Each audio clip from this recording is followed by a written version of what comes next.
Howdy. So what have we learned so far? We've learned that having false subshells like noble gases is extra stable, and so elements tend to get noble gas configuration by either losing, gaining, or sharing electrons. We've learned that when a metal element and a non-metal element react, they tend to form an ionic compound. The metal will lose electrons and the non-metal element will gain electrons. Today we'll see that when two non-metal elements react, they form molecular compounds. And so this video is on covalent bonds and nomenclature of molecules. All molecules are held together by covalent bonds. By understanding covalent bonds, we can understand why molecules form. Considering that there are over 1 million distinct chemical compounds, it's important to have a systematic way of naming them. And so we'll use what's referred to as the IUPAC naming system. That stands for International Union of Pure and Applied Chemists. Now, after our this video, you should be able to explain why molecules form. You should be able to describe that the more electrons being shared, the stronger the bond, and that the shorter the bond, the stronger the bond. Given a series of covalent bonds, you should be able to put them in order of increasing strength. Given a Lewis diagram, you should be able to determine the bond order of each bond. Given a formula, you should be able to determine the name of the molecule. So what is the chemical formula of the compound formed from magnesium and oxygen? And is that going to be ionic or covalent? So magnesium is a metal, oxygen is a nonmetal, and so we would assume that this is going to be an ionic compound. Now magnesium is an alkaline earth that typically forms +2 ions, and oxygen is a chalcogen that typically forms -2. And so we just need a 1-to-1 ratio. Now remember, for ionic compounds, we use empirical formula that just gives you the ratio.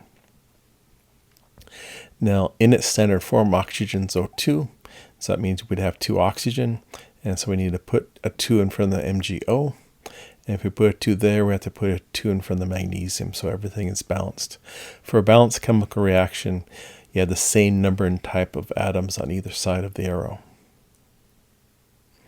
And so for each magnesium ion, there has to be 1 oxide ion to make sure that the compound itself is charge neutral. It's a little confusing. The ionic compound is composed of charged species, but it itself is charge neutral. To demonstrate the formation of an ionic and a covalent bond and their differing properties, we have a piece of magnesium ribbon. Magnesium ribbon can be burned in a flame. I'm going to lower it then into this can to protect our eyes so that we don't look directly at the bright white light. The white product formed is the white magnesium oxide. An ionic compound is formed when magnesium reacts with oxygen. It's a very stable compound, as is evidenced by the large amount of heat and light that's released. And so it's kind of interesting. We went from a metal, which is springy and shines, and a gas, and we formed this white compound. So another question we can see is, what is the chemical formula of the compound formed from sulfur and oxygen? And will the compound be ionic or covalent? Now both sulfur and oxygen are non-metals, and so we should expect it's going to be a covalent compound. Now it's actually hard to tell what the formula is going to be because sulfur and oxygen actually make a range of formulas. So if we assume that's SO2, if you have lots of oxygen, it could also be SO3. We could write down the formula this way.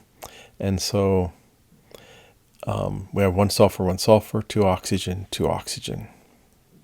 Here we have a piece of roll sulfur. We can take a small piece of the roll sulfur and place it in the deflagrating spoon. We're going to heat it in the spoon, and the sulfur will melt and ignite. Then we're going to lower it, once it has ignited, into this bottle of oxygen gas so that the flame will be more visible. Sulfur burns with that lavender flame, producing sulfur dioxide gas, SO2. Sulfur dioxide gas is a covalently bonded compound. So a metal plus a nonmetal will form an ionic compound. There'll be a transfer of electrons from the metal to the nonmetal, forming ions. If you have two nonmetal elements like sulfur and oxygen, they tend to share electrons, forming what's referred to as a covalent bond. And so the covalent bond arises from the attraction of the nuclei to the electrons.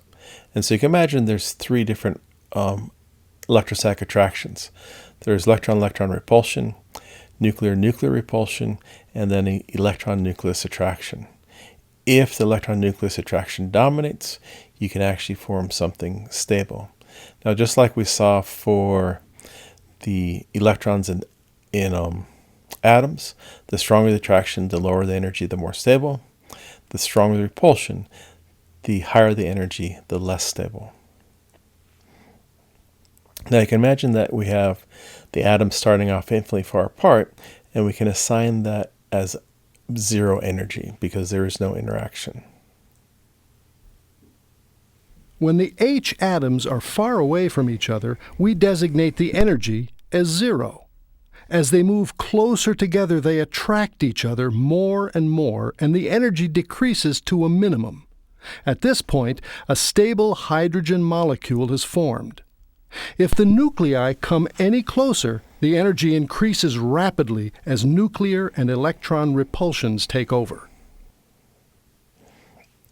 And so as the atoms come closer, then the attraction becomes stronger, and that goes to lower energy. Again, the stronger the attraction, the lower the energy, and the more stable.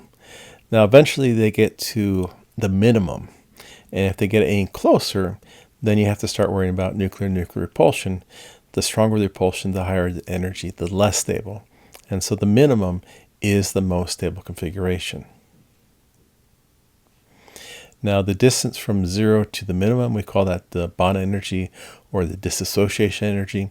It's the amount of energy that would have to be added to separate out the molecules. Now, the distance between the nuclei in that minimum, that is going to be the bond length. The larger the dissociation energy, the lower the potential energy of the bond, hence the more stable. And so it's a little confusing. The lower the potential energy, that means this goes down.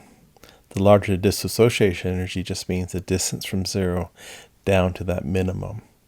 And so the larger the dissociation energy, or the larger the bond energy, the more stable the bond. That's also interesting that atoms are always vibrating. Even at 0 Kelvin, atoms are always vibrating. Let's zoom in closer to see the overlapping atoms in more detail. When the atoms are far apart, they do not feel each other. But as they come closer, the nucleus of one atom attracts the electron cloud of the other, and the attraction draws the atoms still closer. Note the increasing electron density between them. Soon, the electron clouds interpenetrate. Attractions dominate, but repulsions between nuclei and between electrons become stronger.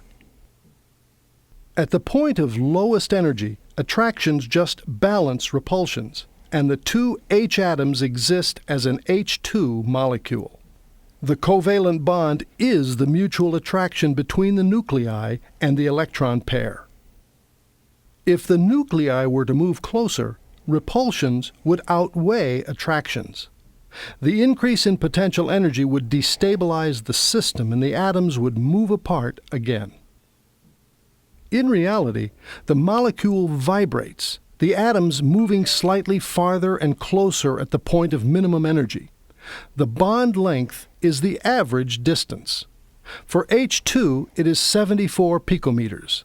The bond energy, the difference between the minimum energy and the starting point, is the energy needed to break a mole of H2 molecules into separate H atoms. For H2, it is 432 kilojoules. And so the molecule is always going to be vibrating, again, even at 0 Kelvin. And so the bond length is actually just an average of that length here. It's actually just that minimum. Now let's compare H2 with Cl2 and other halogen molecules. The much larger chlorine atoms reach the energy minimum and form a Cl2 molecule at a greater internuclear distance. Because the Cl nuclei are farther apart, it takes less energy to separate the atoms, thus a greater bond length and a smaller bond energy. Moving down group 7A, bromine is larger still, so we would expect an even greater bond length and smaller bond energy. And iodine, the largest of these halogens, continues the trend to longer, weaker bonds. Stepping back, we see that in each case, mutual attractions draw the atoms together and they form a covalent bond of specific length and energy. So in general, the smaller the atoms, the closer the atoms, the shorter the bond, and the stronger electrostatic attraction between the nuclei and the electrons, and hence the stronger the bond. So in general, the shorter the bond, the stronger the bond. And so here's the bond energy or dissociation energy for those four molecules and the corresponding bond length. And so you see H2, shortest bond, largest energy, I2, largest bond, lowest energy. And again, bond length is typically related to the atom size. Now, unfortunately, it's not always true. Here we see an exception. Fluorine is a little bit bigger than hydrogen, and so we still that HF has a stronger bond, even though its bond length is a little bit longer. It's probably related to fluorine having more electrons. But in general, the smaller the atoms, the closer the atoms, the stronger the bond. And so we saw the shorter the bond, the stronger the bond. Now, atoms can also share between 1 to 8 electrons. So it's not always sharing just 2 electrons. And the more electrons being shared, the stronger the bond. Now we can characterize the number of pairs of electrons being shared using the bond order. And so if 2 atoms are sharing 2 electrons, that's 1 pair, that would be a bond order of 1. If 2 atoms are sharing 4 electrons, that would be 2 pair, and that would be a bond order of 2. So a line represents 2 electrons. So a single bond is 2 electrons, bond order of 1. 2 lines corresponds to a double bond.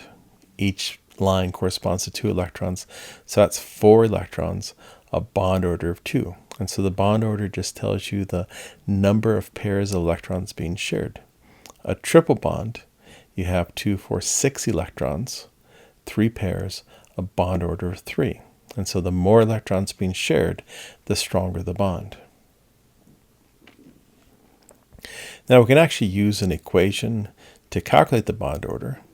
And so just 1/2 of the fraction number of electrons being shared over bond regions. Now, if you don't have any what's referred to as resonance structures, and we'll talk about that in a minute, we don't really have to use this equation. If you see a single bond, that means bond order of 1. If you see a double bond, bond order of 2. If you see a triple bond, bond order of 3. Now, it can get a little complex. This is ozone, and you have what's referred to as a resonance structure. And we'll talk more about this in the future. We have a double bond here and a single bond, but it could just be the double bonds there and the single bonds there. Now, those two oxygen bonds should be equivalent. And so actually the bond order is going to be an average. And so the average of 2 and 1 gives you a bond order of 1.5. And so this is what's referred to as resonance, and we'll talk more about that later. So each line represents 2 electrons being shared, and so we can determine the bond order for each bond. So bond order 1, 1, 1, 1, bond order of 2, and bond order of 3. And so it's only when you have resonance structure, like for ozone, will the bond order be the same across 2, and you take the average. Typically, you have, each bond will have its specific bond order. Again, single bond, bond order of 1, bond order of 1, bond order of 1, bond order of 1. Now, again, you have what's referred as resonance structure. And so the bond orders of the carbon-carbon bonds here is going to be an average. And so you have 1, 2, 3 single bonds, 1, 2, 3 double bonds. And so the average of that is going to be a bond order of 1.5. Using our equation, we have 2, 4, 6, 8, 10, 12, 14, 16, 18 electrons, 6 regions, divided by 2. So that gives you 3 divided by 2, or a bond order of 1.5. Another way of calculating it is just taking the average. And so it's confusing. This part we have resonance, and so each of these bonds should be the same. But here you have single, single, double, single. So you're going to have to learn how to recognize when you have a resonance structure. And so I mentioned the more electrons being shared, the stronger the bond. Now notice a triple bond is not 3 times as strong as a single, right? So the carbon-carbon triple bond has a bond energy of 837. 3 times the carbon-carbon single bond would be 1,000. And so triple bond is always stronger than a single, but not 3 times as strong.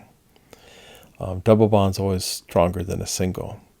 And so again, single bond order is 1, you're sharing 2 electrons. Double bond order is 2. Again, bond order is just the number of pairs of electrons being shared.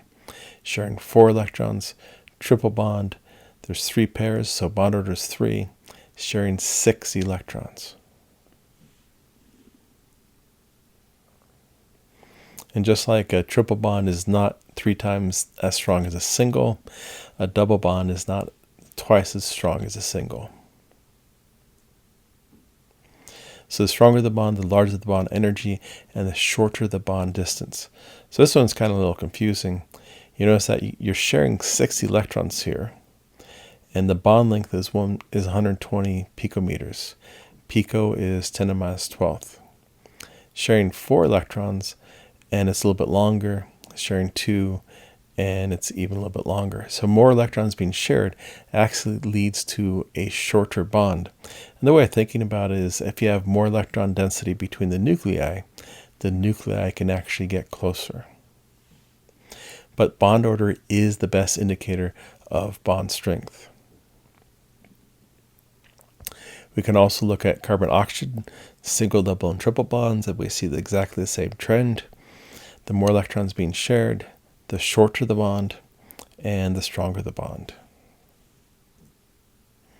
So we can use a flow diagram if we want to figure out which covalent bond is the strongest.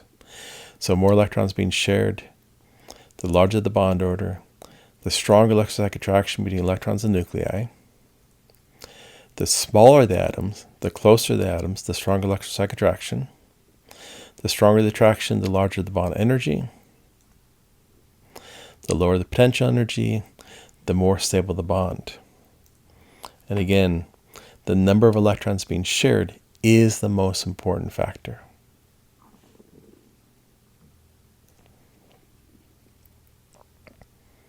Now, the nomenclature for covalent compounds is a little bit different than for ionic compounds. For ionic compounds, we do not use di, tri, or tetra. For covalent compounds, we often have to use di, tri, or tetra. And one reason is that, say you have nitrogen and oxygen, they can actually form a range of different compounds, and so we need to be able to distinguish between them. Now, for the nomenclature, we always name the elements in order that they appear in the formula. And so the element below and to the left of the periodic table should appear first. Use prefixes to indicate how many atoms there are of each type, except the first element is never mono. And use the IDE ending for the second element listed if you're talking about a compound with 2 elements. And so we have 1 is mono, 2 is di, 3 is tri, 4 tetra, 5 penta, 6 hex, 7 hepta, 8 octa, 9 nona, and 10 deca. And so it's really interesting. Nitrogen and oxygen can form a series of distinct compounds. And so we have to use the di, tri, or tetra to actually distinguish between them. And so for NO, we just call that nitrogen monoxide. This is nitrogen dioxide, so di means 2 oxygen. Now we have 2 nitrogen, 3 oxygen, so that's dinitrogen trioxide. 2 nitrogen, 4 oxygen, dinitrogen tetraoxide. And then 2 nitrogen, 5 oxygen, that'd be dinitrogen pentoxide. Now remember, for ionic compounds, we're always using empirical formulas. That just gives you the simplest whole ratio of atoms in the compound. Now for these, you could argue that, this is equal to empirical formula, equal to empirical formula, equal to empirical formula.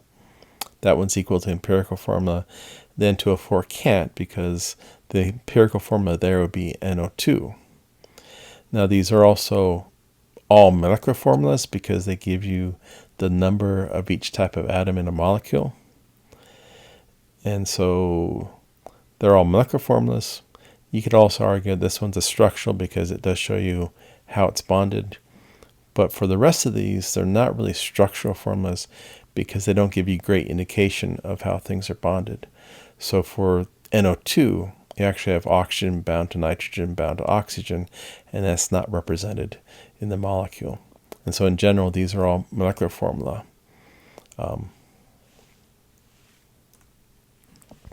And so name these. We have dihydrogen monoxide, sulfur hexafluoride, sulfur trioxide. This is the sulfite ion. You don't want to get confused between those two. Nitrogen trihydride, which is ammonia. Calcium chloride. So that's an ionic solid. And so even though we have a 2, we do not use the di. And that would be magnesium nitrate. Again, that's ionic compound, so we do not use di, tri, or tetra, etc. And so hopefully you can explain why molecules form. You can describe that the more molecules being shared, the stronger the bond, the shorter the bond. Also, the smaller the atoms, the shorter the bond, the stronger the bond. Given a series of covalent bonds, you should be able to put them in order of increasing strength. Given Lewis diagram, you should be able to determine the bond order of each bond, except, resonance structure is a little bit more confusing. Given the formula, you should be able to determine the name of the molecule. I hope that was helpful.